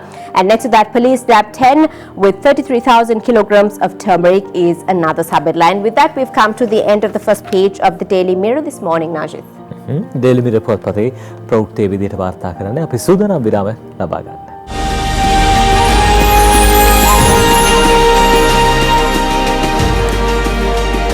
To all of those who are just joining us, good morning. We do hope you're having a fabulous Saturday morning with ITN's Classic Weekends, and we do invite all of you to stay tuned into ITN throughout this weekend. We have some fantastic programs to keep you entertained. Najid has one more local newspaper to go through, and then we have the cartoons coming up as well. අදවසේ අවසාන පුවත්පත දිනමින අපි තෝරගන්නේ බලන්න අද සෙනසුරාදා දවස සැප්තැම්බර් මාසයේ 19 වෙනිදා පත්තරේ මුලින්ම බලන්න කලින් පත්තරේ තියෙනවා ඉහළම වම් කෙළවරේ දැන් මේ වෙනකොට අපේ රටේ කොවිඩ් තත්ත්වය සුව පිරිස 3060ක් ප්‍රතිකාර ලබන පිරිස 203ක් මරණ 13ක් සිද්ධ වෙලා තියෙනවා අපේ රටේ කොවිඩ් තත්ත්වය ඒ ආකාරයෙන් තමයි අපිට සඳහන් කරන්න පුළුවන් ඔය අතරේ දිනමින ප්‍රධාන සිරස්තලය ඔක්තෝබර් 2019 ඔක්තෝබර් 26 ව්‍යවස්ථා අර්බුදයෙන් පසු රාජ්‍ය බුද්ධ්‍යංශයේ දේශපාලන ඔත්තු සේවාවක් වුණා කියලා හිටපු ආරක්ෂක ලේකම් හේමසිරි ප්‍රනාන්දු මහත්තයා පාස්කු කොමිසමට කිව්වා කියලා අද මේ විදිහට සුභාෂිනී සේනානායක ලියන්නේ ඉක්ුත් 2019 වසරේ ඔක්තෝබර් 26 වෙනිදා ඇතිවූ ව්‍යවස්ථා අර්බුදයෙන් පසු මෙරට රාජ්‍ය බුද්ධි සේවාව දේශපාලන ඔත්තු බලන සේවාවක් බවට පත්ව තිබූ බව හිටපු ආරක්ෂක ලේකම් හේමසිරි ප්‍රනාන්දු මහතා පාස්කුදා ප්‍රහාරය පිළිබඳ සොයාබැලීමට පත් කළ ජනාධිපති කොමිසම හමුවේ ඊයේ දවසේ සඳහන් කළා කියලා අර එතකොට ජනාධිපතිවරයා සහ අගමැතිවරයා අතර තිබ්බ විරසක භාවයත් එක්කම මේ අගමැතිවරයාගේ පාර්ශවය ඔත්තු බලන රාජ්‍ය බුද්ධ සේවය යොදාගත්තා කියන කාරණාව තමයි එතුමා සඳහන් කළේ. කෙසේ වෙතත් මේ දේවල් පිළිබඳව නැවත නැවතත් කතා කරනකින් සමහරලාට වැය වෙන කාලෙවත් අපරාධේ කියලා අපිට හිතෙනවා. කොහොම වුණත් මේ සිදුවීමක් සිද්ධ වෙලා තියෙනවා. වැරදිකරුවන්ට දඬුවම් දෙන්නේ අවශ්‍ය කටයුතු ඒ විදිහට සිද්ධ වෙනවා. ඔය අතරේ ජනාධිපතිතුමන් කියපු කතාවක් අද දින වෙන වාර්තා කරනවා. ජනාධිපතිතුමන් තේ කර්මාන්තයට සම්බන්ධ පිරිසියේ දවසේදී මුණ ගැසුණා. ඒ වෙලාවේදී කිව්වා සිලෝන් ටී නම පළුදු කරන්න එපා කියලා ජනාධිපතිතුමන් තේ කර්මාන්ත ශාලා හිමියන්ට පැවසුවා කියලා දිනමින ලියනවා. දීර්ඝ කාලයක සිට ලොව සියලු රටවල් අතර ඉමහත් ආකර්ෂණයට ලක්ව ඇති සිලෝන් ටී නාමයට හානි වීමට ඉඩ නොදෙන්නයි ජනාධිපති ගෝඨාභය රාජපක්ෂ මහතා තේ කර්මාන්ත ශාලා හිමියන්ගෙන් ඊයේ ඉල්ලීමක් කළා. ලංකාවේ තියෙන තේ කර්මාන්ත ශාලා අතරින් දැනට කර්මාන්ත ශාලා රැසක් වහලා දාලා තියෙනවා. මේ ප්‍රමිතිය පවත්ව ගන්න බැරුව බාලතේ අපනයනය කරන සමාගම් කිහිපයක් කර්මාන්ත ශාලා කිහිපයක් වසා දමන්නට තේ මණ්ඩලයේ කටයුතු කළා කියලා ඊයේ දවසේදී හෙළි වුණා. ඒක බොහොම වටිනා කාරණාවක්. ඔය අතරේ ආන විලුන්දාව පරිසර විනාශය ගැන දිනමින මේ විදිහට ලියන්නේ. ආන විලුන්දාව පරිසර විනාශය ආරච්චි කට්ටුව හිටපු සභාපති ගැන විමර්ශනය කර වරෙන්තු ලබා ගන්න කියලා අධිකරණයෙන් පොලිසියට නියෝගයක් නිකුත් කළා තියෙනවා. ආනවිලුන්දාව කුරුළු අබේ භූමියේ කඩුලාන පද්ධතිය විනාශ කිරීමේ සිද්ධියට ආරච්චි කට්ටුව ප්‍රාදේශීය සභාවේ හිටපු සභාපති ජගත් සමන්ත මහතා සම්බන්ධදයි විමර්ශනය කරන ලෙසත් ඔහු එම පරිසර විනාශයට සම්බන්ධ බවට කරුණු අනාවරණයේ බොහෝත් අධිකරණයට දන්වා වරෙන්තුවක් ලබා ගන්නා ලෙසත් හලාවත මහේස්ත්‍රාත් හා දිසාවෙනසුරු මංජුල රත්නායක මහත්මයා පොලිසියට නියෝග කළා කියලා අද දිනමින ওই විදියට වාර්තා කරනවා. ඒ අතරේ ඒ ආනවිලුන්දාව රක්ෂිතය නැත්නම් ආරච්චි කට්ටුව ප්‍රාදේශීය සභාවේ සිද්ධියක් ගැන ඒ තොරතුරු වාර්තා වෙන අතරේදී වෙන්නප්පුවේ සභාපති දංකොටුවේ රජයේ ඉඩමක ගස් කපලා කියලා අද දිනමින පුවත්පත වාර්තා කරනවා. ගම්මුන්ගේ දැඩි විරෝධය ගස් කපන තෙක් ප්‍රාදේශීය ලේකම් දැනගෙන නැහැ, ප්‍රවාහනය නවතී, ගස් ග්‍රාම නිලධාරී යටතට කියලා. ඉතින් මේ දේවල් සිද්ධ වෙනකන් බලාගෙන හිටියද අදාළ අංශ ඇස්කම් අරගෙන කියලා තමයි අපිට අහන්න තියෙන්නේ. ජනාධිපතිතුමා බොහොම හොඳ වැඩපිළිවෙලක් දියත් කරගෙන ඉන්න අතරේදී මේ වගේ කෙටිම කිව්වොත් එහෙම පිස්සු නැටුවොත් එහෙම කොහොමද වැඩක් සිද්ධ කරගන්න පුළුවන්. අපි ප්‍රවෘත්තියට වැඩි අවධානයක් යොමු කළොත් එහෙම රජයට අයත් දංකොටුව ප්‍රාදේශීය ලේකම් කාර්යාලයට අයත් ඉඩමක ගස් කීපයක් වෙන්නපුව ප්‍රාදේශීය සභාවේ සභාපතිවරයාගේ නියෝගයෙන් කපා ප්‍රවාහනය කිරීමට සූදානම් වූ අවස්ථාවේ ගම්වැසියන් පිරිසක් ඊට විරෝධය පළ කිරීම හේතුවෙන් අතරමඟ නතර කිරීමට සිදු වී තිබේ.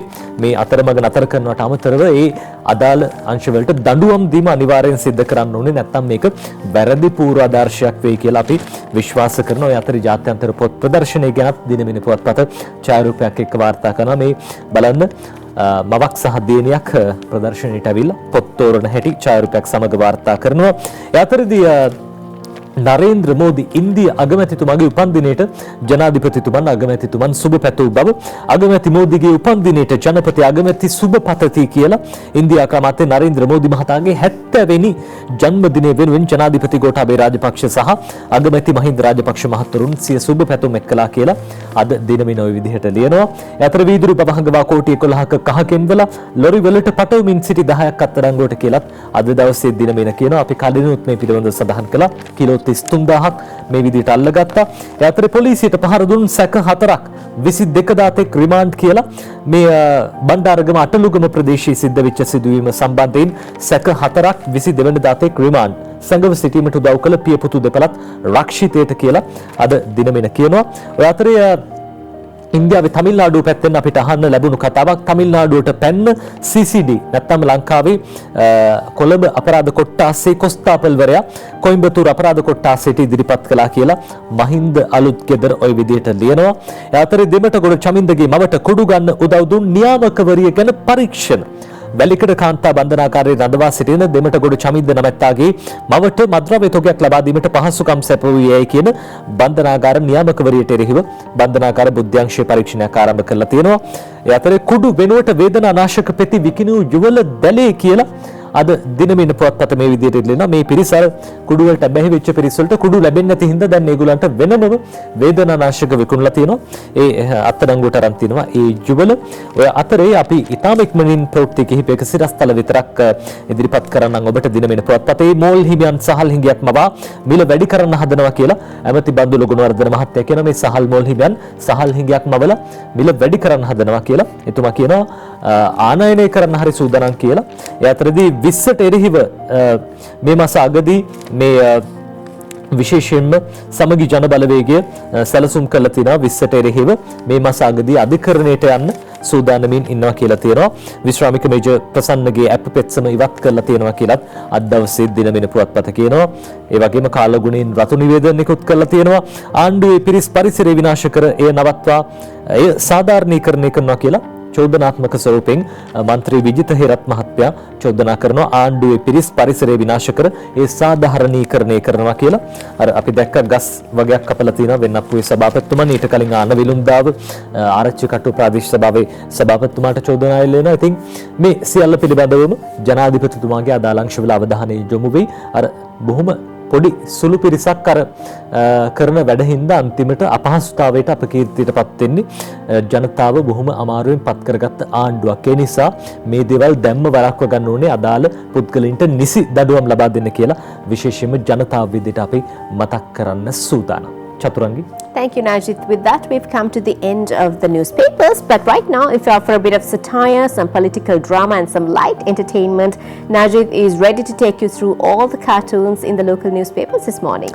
අදවසේ කාටුන් බලන්න සූදානම් වෙන්නේ ඉක්මනටම බලමු අද කාටුන් මොනවද කියලා ලංකාදීප පුවත්පතේ පංකජ රොවින්දගේ සරදම් කාටුනේ බලමු මුලින්ම. කවුද මේ ඉන්නේ බලන්නකෝ දේශපාලකතුමෙකුයි සරදමුයි ඉන්නේ. මේ දින කතා වෙන්නේ මේ සිවුරු වකයක් ගැන සිවුරු සලසලෙන්නු කියලා. දැන් ඉස්සරහට මේ හාමුදුරන්ට අවශ්‍ය මේ මහා සංඝයා වහන්සේට අවශ්‍ය සිවුරු සලුසලෙන් ලබා දෙන්න සූදානම් කියලා කියන අතරේදී අනිත් එක්කෙනා සරදම් අනිත් පැත්තට කියනවා සිල් රෙදි වගේ වෙයිද සර්. කලින් ඔය සිල් රෙදි කතාවක් අපි හැමෝටම මතකයි. සිවුරුත් සලුසලෙන්නු සිල් රෙදි වගේ වෙයිද සර් කියලා ওই විදිහට අහනවා. යතරේ වෙන පුවත්පතේ ජයරත්න වික්‍රමසිංහගේ ෆේස්බුක් කාටුනේ තමයි මේ බලන්න මේ දින කතා වෙන්නේ මොකද්ද කියලා. පරිසර ඇමති තැන් තැන්වල කියනවලු පරිසරය විනාශ කරන අයට තරාතිරම නොබලා නීතිය ක්‍රියාත්මක කරනවා කියලා. තරාතිරම නොබලා නීතිය ක්‍රියාත්මක කරනවා කියලා පරිසර ඇමතිතුමා කියලා තිබ්බා. අනිත් එක්කෙනා කියනවා මොකක්ද බං ඔය තරාතිරම කියන්නේ? ඇත්තටම ඔය තරාතිරම කියන්නේ මොකද්ද කියලා අහනවා අනිත් පැත්තට අපිත් අහන්නේ ඒකම තමයි. ඒ අතරේ දිවයින පුවත්පතේ බෙම්පියා කාටුනේ තමයි මේ බෙම්පියා කාටුනේ බලන්න මේ පොලිසිය මේ දවස්වල කරන වැඩේ. රාලහමිලා දුවල යන්නේ කුඩු අල්ලන්නද කියලා බෙම්පියා අහනවා. අර චූටි බලුකුක්කත් බලාගෙන ඉන්න පැත්තකටලා රාලහමිලා දුවල යන්නේ කුඩු අල්ලන්නද කියලා අහනකොට රාලහමිලා කියනවා නෑ බං කහ මේ දවස්වල කුඩු වලටත් වැඩිය කහ අල්ලන්න සිද්ධ වෙලා තියෙනවා කියලා ওই විදිහට බෙම්පියා කාටුනෙන් කියන්නේ. යතරේ දිනමින පුවත්පතේ අද දවසේ දර්ශ කපුගේ අඳින කාටුනේ බලන්න මේ තිරයක් අරිනවා කවුද? එක්සත් ජාතික පක්ෂ නායකතුමා රනිල් වික්‍රමසිංහ මහත්තයා එජාප නවනායකයා දෙසැම්බරේ කරලියට කියලා පුවතක් වාර්තා කරන පුවතක් පළ වෙලා තියෙනවා. එජාප නවනායකයා දෙසැම්බරේ කරලියට. කවුද මේ නායකයා? අතේ තියෙනවා නියෝජ්‍ය නායකකම කියලා ෆයිල් එකකුත් තියෙනවා. රුවන් විජේවර්ධන මහත්තයාද මේ නායකයා වෙන්නේ. කොහොම වුණත් තිරේ බාගෙට ඇරලා තියෙන්නේ මූණ නම් පේන්නේ නැහැ. අර යට තියෙන රැවුල් කොට ටික නම් පේනවා. රුවන් මහත්තයා වගේ කෙනෙක්. ඒ අතරේ ඩේලි මිරර් පුවත්පතේ අද ගිහාන් ඩිච්චිකේරා අඳින කාටුනේ බලන්න මේ දවස්වල ජනතාව මූණ දෙන ගැටලුවක්. එක පැත්තකින් ලෝන්ස් අනිත් පැත්තෙන් ඩෙබ්ට්ස් මේ හැමදේම ඉතින් ණය. විවිධ තැන්වලින් ලබාගත්ත ණය. ඒ අතර බැංකු ණය. මේ හැමදේම ජනතාවගේ එකක් කරමත පැටවිලා තිනවා. අනිත් පැත්තෙන් මේ ජනතාව බිමට වැටෙන්නත් ඉඩ තියෙනවා. කොහොම වුණත් ඉතින් මේ දේවල් හරියට කළමනාකරණය කරගන්න ඕන කියන දෙයි අපි මතක් කරන්නේ. ඒ අතර ලංකාදීප පුවත්පතේ තලංගේ ඒතුමා කාටුනේ බලමු ඊළඟට. ඒතුමයි තලනු ඒතුමා මේ දාමරිකා වගේ කෙනෙක් එක්ක කරන කතාවක්. ඇමරිකා ඩොලර් කෝටි 17ක් දෙනකන් අපි නිව් ඩයමන්ඩ් නැව දෙන්නේ නැහැ කියලා ඔන්න දැන් മന്ത്രിතුමා කියනවා. එතකොට මේ දාමරිකා වගේ එක්කෙනා අහනවා අනේ ඕක දීලා දාන්න කියන්න සර්. අනේ ඕක දීලා දාන්න කියන්න සර් කියලා අනිත් පැත්තට ආයෙ කියනවා අපේ මුහුදු කලාපයට වෙන්න ගිය හානිය වළක්වගත් එක ඔය කෝටි 17ට වැඩිය වටින්නේ නැද්ද කියලා අහනවා. අපේ මුහුදු කලාපයට වෙන්න ගිය හානිය ඔයිටත් වැඩි ඔය කනිජ තෙල් බොර තෙල් ටික අපේ මුහුදු සීමාවේ හැම කාන්දු වෙලා ගියා නම් ඉතින් මේ පැත්තේ දීවර රස්සාව කරගෙන යන්නවත් වෙන්නේ නැහැ. ඔය අතරේ ලංකාදීප පුවත්පතේ දාසහප බලාන ගියන් දින ස්වාරිස් කාටුනේ බලන්න දැන් ගොඩක් අය මේ 19යි 20යි ගැන කතා කරනවා. හැබැයි පොල් ගෙඩිය ගැන නම් කතා කරන්නේ නැහැ. 19 20 ගැන කතා කරන අතරදී පොල් ගෙඩියේ මිල රුපියල් 100ක් වෙලා කියලා තමයි ඔය දාසහප බලානගේ ස්වාරිස් කාටුනෙන් කියන්නේ. ස්වාරිස් ඉතින් ඔළුවට අත ගහගෙන කල්පනා කරනවා කොහොමද කන්නේ කියලා. ඒ අතරේ ලංකාදීප පුවත්පතේ තවත් කාටුනයක් මේ බලන්න 20ට අගමැතිතුමා දැන් සජිත් මහත්තයාගෙත් සහාය ලබා ගන්නද කොහෙද කරුවක් දාලා අදින්න හදනවා මේ පැත්තට එන්න මේ පැත්තට කියලා 20ට සහාය දෙන්න කියලා මේ දාසහපු වලානගේ ලංකාදීපයට අඳින තවත් කාටුනයක්. අපි කාටුන අවසන් කරන්න තෝරගන්නේ ඕකයි තත්ත්වේ කවිය අනුරාධ දෙවයින පුවත්පතට ලියන එකමන් තීරුවේ යනෙනා හිරට හිර ත්‍රිවිල් යතුරු පැදිකරුවන් එකතු කර වැඩි කරගන්න හිතලා සමිතියෙහි බර සන්දානයක් හදනව බස් ගැමුණු පොර එකමන් තීරුවේ යනෙනා හිරට හිර ත්‍රිවිල් යතුරු පැදිකරුවන් එකතු කර වැඩි කරගන්න හිතලා සමිතියෙහි බර සන්දානයක් හදනව බස් ගැමුණු පොර කියලා දැන් ওই විදිහට කියන්නේ මේ බස් ගැමුණු මහත්තයා බස් සංගමයට අමතරව ත්‍රිවිල් සංගමේ යතුරුපැදි සංගමෙත් එකතු කරගෙන සංධානයක් හදයිද දන්නේ නැහැ. අද ඕකයි තත්ත්වේ කවිය ওই විදිහට අනුරාධ ලියලා තියෙනවා. Chaturangi. Thank you, Najid. That was very entertaining indeed. We have Dr. Ajit Gunawardhan, Acting Director of Central Environmental Authority, joining us for an interesting discussion in just a bit.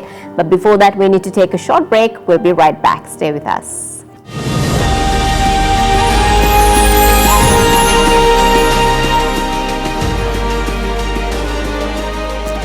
ඔබනාතත් එකතු වෙන්නේ වීකෙන්ඩ් සන්ෂයින් එක. තවත් අඩහෝරාවකට ආසන්න කාලයක් තියෙනවා ඔබට අපිත් එක්ක රැඳිලා ඉන්න. ඒ රැඳිලා ඉන්න මොහොතේදී බොහොම වටින කියන දෙයක් ගැන කතා කරන්න අපි සූදානම් වෙන්නේ. අපි අවට පරිසරය බොහොම වටිනවා. අපි පරිසරය පිළිබඳව නිරන්තරයෙන් කතා බහ කරනවා. අද දවසෙත් පරිසරය සම්බන්ධයෙන් බොහෝ වැදගත් වැඩ කටයුතු රාශියක් අපි සිද්ධ කරන්න බලාපොරොත්තු වෙනවා. ITN මාධ්‍ය ජාලයේ අපි පැල 2000ක් හිටවන්න සූදානමින් ඉන්නවා අනුරාධපුර ඓතිහාසික පුදබිමේ. ඒ අතරදී අද වෙරළ පවිත්‍රතා දිනය ආගමැතිතුමන්ගේ ප්‍රධානත්වයෙන් ජාතික උත්සවය පැවැත්වෙනවා ගල්කිස්ස වෙරළ තීරයේදී. ඉතින් ওই පසුබිමක පරිසරය ගැන කතා කරන්න අපි මැදිරියට ආරාධනා කළා බොහොම විශේෂ චරිතයකට. එතුමන් මධ්‍යම පරිසර අධිකාරියේ වැඩබලන අධ්‍යක්ෂතුමන් ආචාර්ය අජිත් ගුණවර්ධන මහත්මයා. අජිත් මහත්මයා සුබ උදෑසනක්. සුබ උදෑසනක් ආයිත්. එතුමන් ගැන කතා කරනකොටත් විශේෂයෙන්ම සඳහන් කරන්න ඕනේ significant එහෙමත් නැත්නම් journey to unique ecosystem in Sri Lanka මේ කෘතිය රචනා කළේ එතුමන් බොහොම විශේෂ කෘතියක් significant කෘතිය.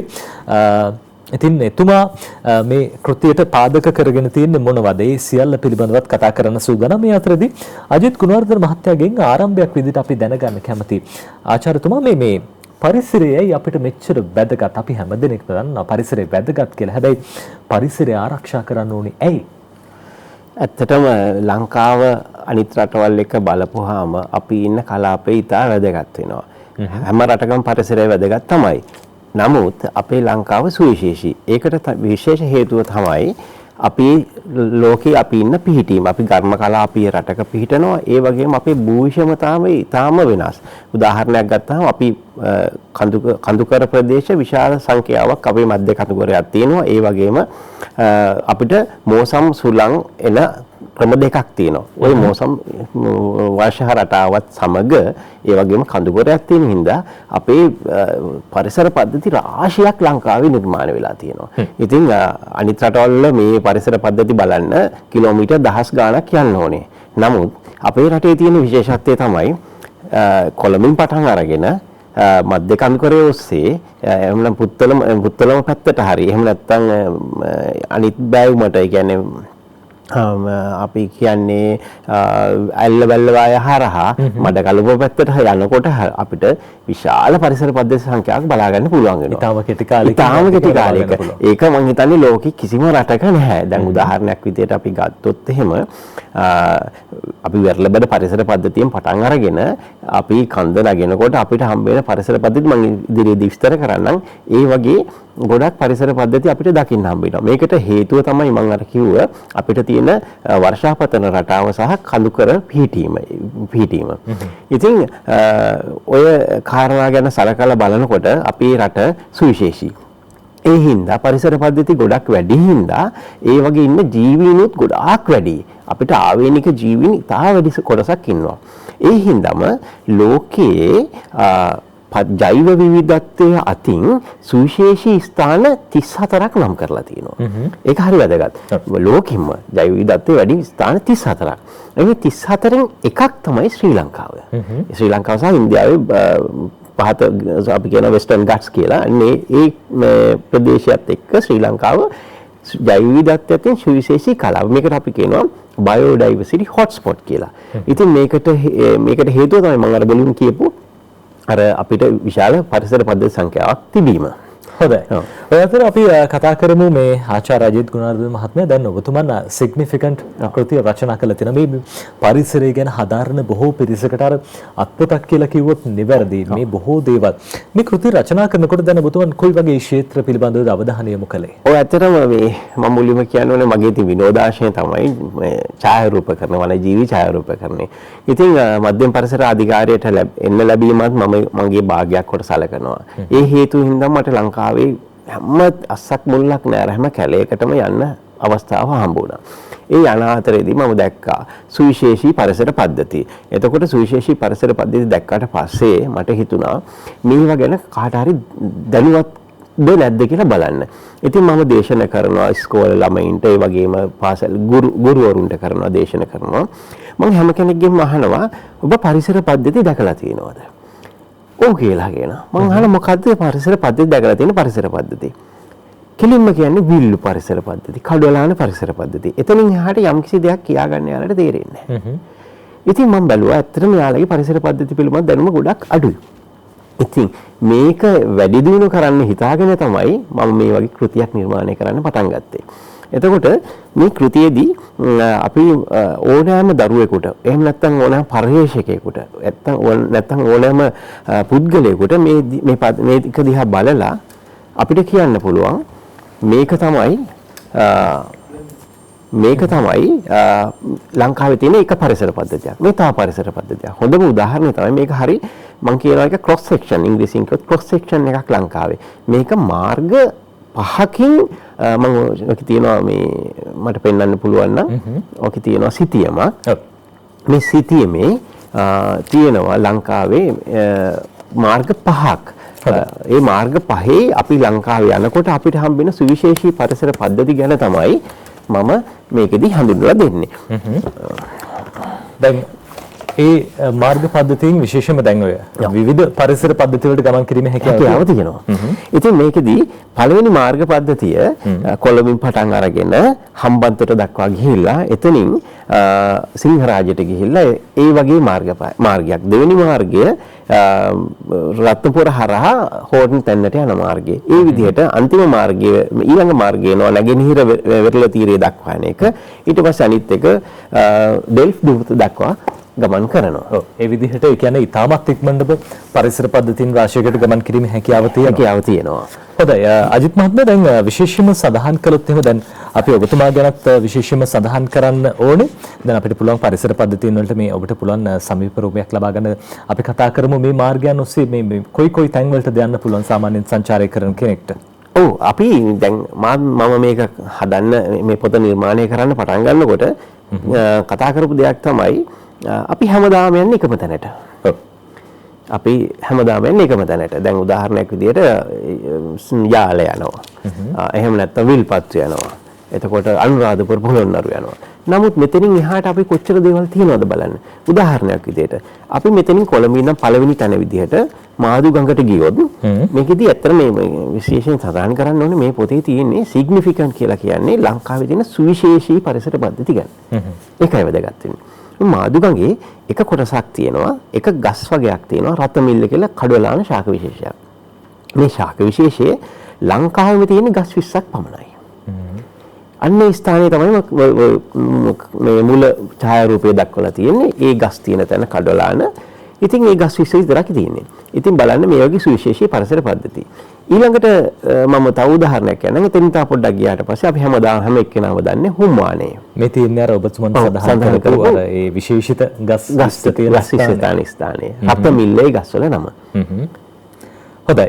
ඔය අතර දැන් මේ අපි කැමති දැනගන්න ආචාර්ය අජිත් ගුණවර්ධන මහත්මයා දැන් මේ වගේ කෘතියක් ලියනවා රචනා කරනවා කියන්නේ තරම් ලෙහෙසි පහසු දෙයක් නෙවෙයි. අර ඔබතුමන් කියපු කාරණාව තමයි ඡායාරූපකරණයට බොහොම ආසයි. මේ පොත පුරාවටම බලවම බොහොම අපූර්ව පරිසරයේ චමත්කාරය දක්වන ඡායාරූප ගණනාවකින් මේ කෘතිය සමන්විත වෙලා තියෙනවා. මේ පරිසරයට ආදරය කරන්න පටන් ගත්තේ කොතනින්ද? පරිසරයන අවදීමද කොහොමද? පරිසරයට ආදරය කරන්න හොඳ ආරම්භයක්. මම පාසලේ මුලින්ම කෑගල්ල ශාන්ත මරියා විද්‍යාලයට යනකොට ගමේ ඉඳන් ඉස්කෝලේ ගියේ. එතකොට ඉස්කෝලේට යන්න බස් එකක් ගන්න සමහර අවස්ථාවල කිලෝමීටර් 7ක් මම පයින් ගිහලා තියෙනවා බස් එකක් ගන්න. එතකොට ඒ කිලෝමීටර් 7 බස් එක හවස නැහැ කියන්නේ හරිම විනෝදයක්. මොකද මම මේ කිලෝමීටර් 7 පයින් යන්නේ කඳු හෙල් මැදින් ඒ වගේම වෙල් වලින් කැලෑව මැදින් ඒ යනකොට ඒ දැකපු පරිසරය තමයි මගේ අඟේ තියෙන්නේ. සාමාන්‍යයෙන් පැයක් විතර යනවා නේද? ඔව් පැයක් විතර ගමනක්. ඉතින් නමුත් අපි ඒක පැයකමාරක් විතර දික් කරගන්නවා. ඇයි ඇලට බහිනවා, මාළු අල්ලගෙන සපත්තුවට පුරව ගන්නවා, ඊළඟ වලට දානවා. ඒ වගේ හරි විනෝද මම කියන්නේ උතාම කුඩා කාලේ අවුරුදු මම හිතන්නේ 9 10 වගේ කාලේ. ඉතින් ඒ කාලය ඇතුළත. ඉතින් ඕක තමයි ආරම්භය. ඊට පස්සේ විශ්වවිද්‍යාලයට යන්න කලින් අපිට අවුරුදු 3ක් විතර ඉන්න උනා කාලයක් ගෙදර. ඔය කාලය ඇතුළත කෑගල්ලේ තියෙන කුරුළු කැලේ ආරක්ෂිත අබේ භූමියක්. ඔයකේ මම පර්යේෂණයක් කරන්න පටන් ගත්තා. මේක තමයි මගේ මූලාරම්භය වුණේ. ඊට පස්සේ මේ මට පුළුවන් වුණා විශ්වවිද්‍යාලයට ගියාට පස්සේ සමහර කට්ටිය විශ්වවිද්‍යාලයට ගියාම ගොඩක් කට්ටිය ඉගෙන ගන්න එක විතරනේ කරන්නේ. නමුත් මේකෙදි ඡායාරූප ශිල්පය කරා. ඊට පස්සේ අපේ තිබ්බ සත්ත්වවේදීන්ගේ සංගමයක්. ඒ සංගමයට බැඳුනා. හන්තාන සංරක්ෂණ සංගමය කියලා තිබ්බා. ඒකට බැඳුනා. ඊට පස්සේ වන සංරක්ෂණ සංගමය කියලා එකක් තිබ්බා. ෆොරස්ට්‍රි සංගමය කියලා. ඒකට බැඳුනා. ඒකට බැඳිලා ගොඩාක් සේවාව ගොඩාක් ස්ථාන වලට යන්න පටන් ගත්තා. ඒ වගේම දැනුවත් කිරීම කරා. මේක තමයි පරිසරයේ පටන් ගන්න. ඉතින් මේ වගේ කාලය ඇතුළත ඡායාරූපකරණයටත් නැඹුරු වුණා. ගොඩක් වැඩසටහන් ඒවා මට කරන්න හම්බ වුණා. ඔව් දැන් ඔබතුමන් මේ පරිසරය පිළිබඳව අධ්‍යයනය කරන කෙනෙක් විදිහට අපි කැමති දැනගන්න මේ ආචාර්යතුමා මේ කොහොමද දැන් ලෝකයේත් එක්ක ගත්තාම දැන් අපි දකිනවා අපි පහුගිය අවුරුද්දේ දැක්කා හිටපු ජනාධිපතිතුමන් මෛත්‍රීපාල සිරිසේන මහත්මයා මේ සඳහන් කළා එතුමන් අර එක්සත් ජාතීන්ගේ සංවිධානයේදී දැන් ලෝකේ වනවැස්ම ගත්තොත් එහෙම ශ්‍රී ලංකාවත් හොඳ තැනක ඉන්නවා හැබැයි හොඳම නැහැ. නමුත් මේ තත්ත්වය වර්ධනය කොහොමද ලෝකයේත් එක්ක ගත්තාම අපේ රට? ඇත්තටම මේ අපේ රටේ දැන් ගොඩක් අපි අර සංස්කෘතික පසුබිමක් එක්ක ඒ වගේම හොඳ ආගම දහමට නැඹුරුන අපි කියන හොඳ කල්චර් එකක් එක්ක අපි ජීවත් වෙනවා. අපිට මොහොතක් දෙන්න අජිත් මහත්මයා අපි මේ ගැන කතා කරන්න සූදානම් විරාමයක් ලබා ගන්නත් ඕනේ විරාම බලන්නත් ඕනේ. අපි විරාමයක් ලබාගෙනම තවත් බොහෝ දේවල් කතා කරමු.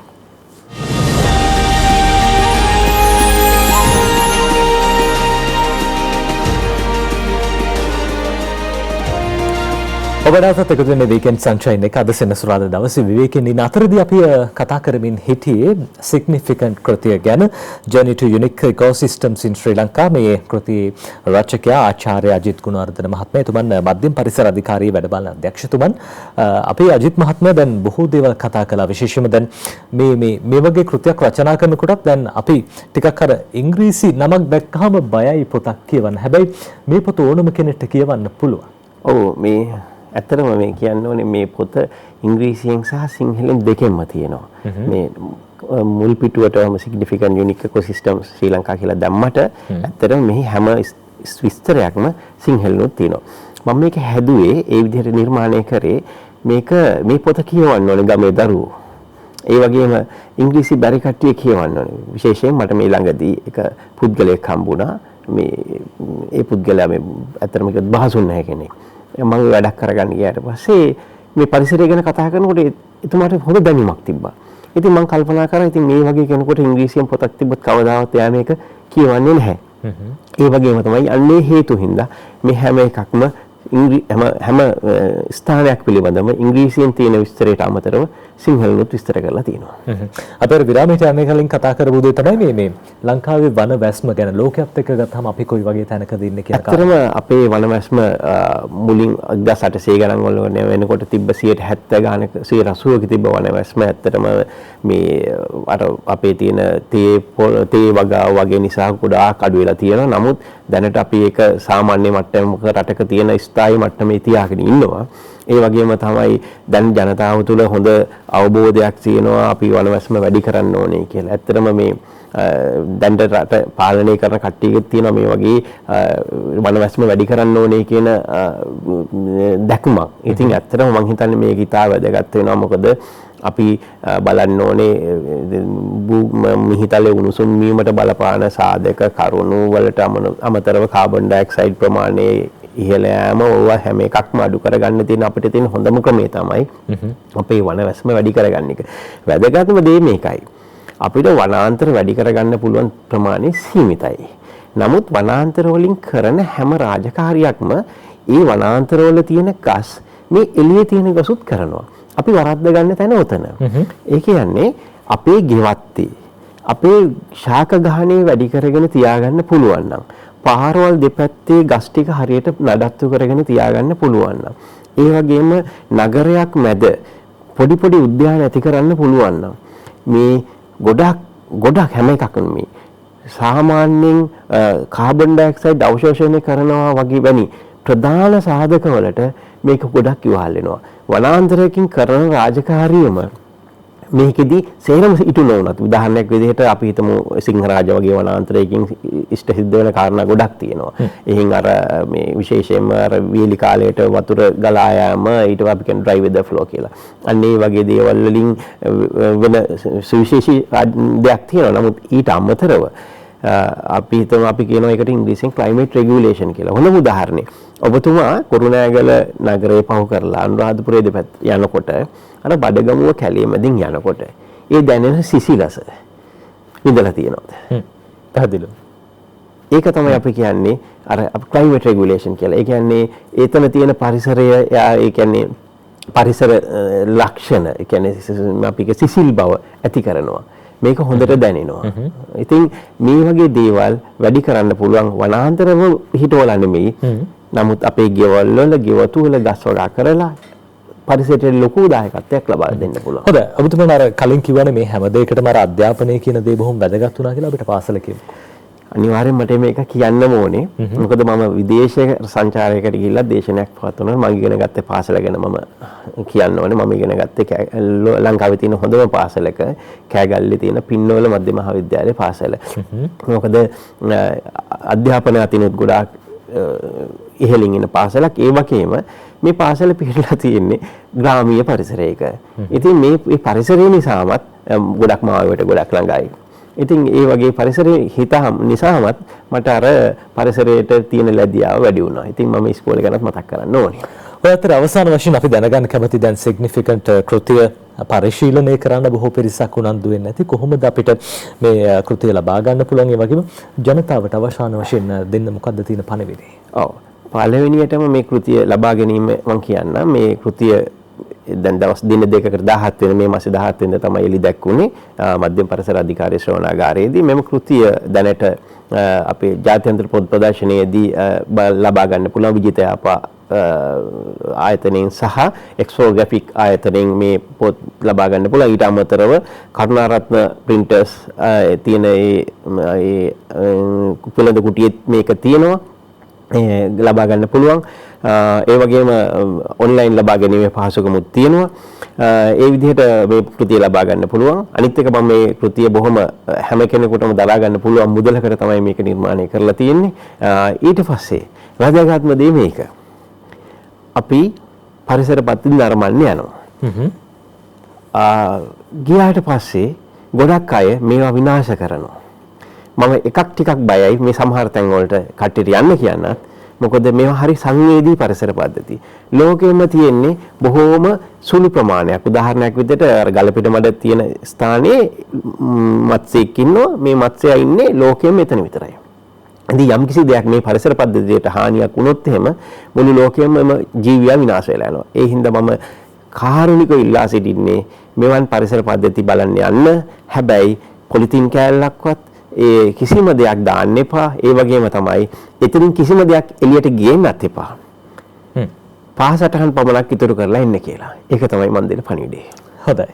ඒ තමයි තුමන්ගේ පණිවිඩය. අපි විශේෂයෙන්ම ඔබටත් සඳහන් කරන්නේ. මේ පණිවිඩයම තමයි පාසටහන් පමණක් ඉදිරි කරලා ඒ සුන්දරත්වයේ හිතේ තියාගෙන එන්න කියන දේ. බොහොම ලස්සන අපූර්ව ඡායාරූප රසකුත් මේ සිග්නිෆිකන්ට් කෘතියට එකතු කරලා තියෙනවා. ඒ සුන්දරත්වය විඳ ගන්නත් ඔබට හැකියාවක් තිබෙන බව මතක් කරනවා.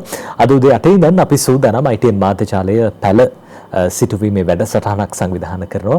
හරිත පරපුර සමගින් එකතු වෙලා හරිත අපි වන්දනා මේ වැඩසටහන සමගින් ඔබට එකතු වෙන්න පුළුවන් උදෑසන 8 පටන්. අපි අදට ඔබේ නිවසින් සමුගන්න සූදානම් වෙන්නේ හරියටම යලිත් හෙට උදේ 6ට. අපි එනවා weekend sunshine අරගෙන. ගෙහින් එන්න සුබ දවසක්.